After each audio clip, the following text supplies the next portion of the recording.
U Crnoj Gori se razvija informaciono društvo. Nakon formiranja ministarstva za tu djelatnost radi se na osposobljavanju servisa koji će građanima u mnogome olakšati život. Ovaj program trebalo bi da riješi problem dugog čekanja na šalterima. Naredni cilj je i da svim đacima osnovnih i srednjih škola bude dostupan internet. Iz vlade najavljuju da je u toku realizacije jednog od vitalnih segmenata razvoja informacionog društva, servis koji će omogućiti građanima da putem računara dođu do svih bitnih informacija i dokumenata, čime će ponekad duga čekanja pred šalterima poslati u zaborav.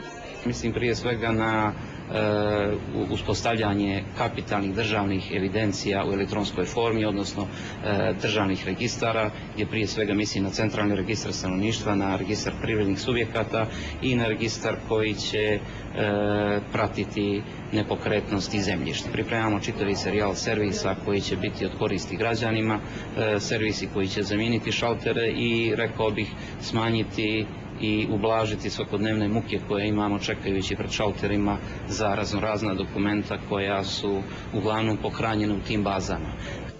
Lazović kaže da je cilj vlade i da svim đacima osnovnih i srednjih škola bude omogućen pristup internetu. Dodaje da je spremno rješenje i za elektronsku sjednicu vlade. U UNDP-u najavljuju da će nastaviti da rade sa vladama zemalja regiona na razvoju informacionog društva. Mislim da je jugoistočna Evropa dokazala da je regionalna saradnja uspješna i da mogu da daju rezultate. Očigledno je da smo ovdje ne samo da završimo sve aktivnosti prema regionalnom planu, već i da unaprijedimo i pomjerimo aktivnosti agende, to jest Plana Plus.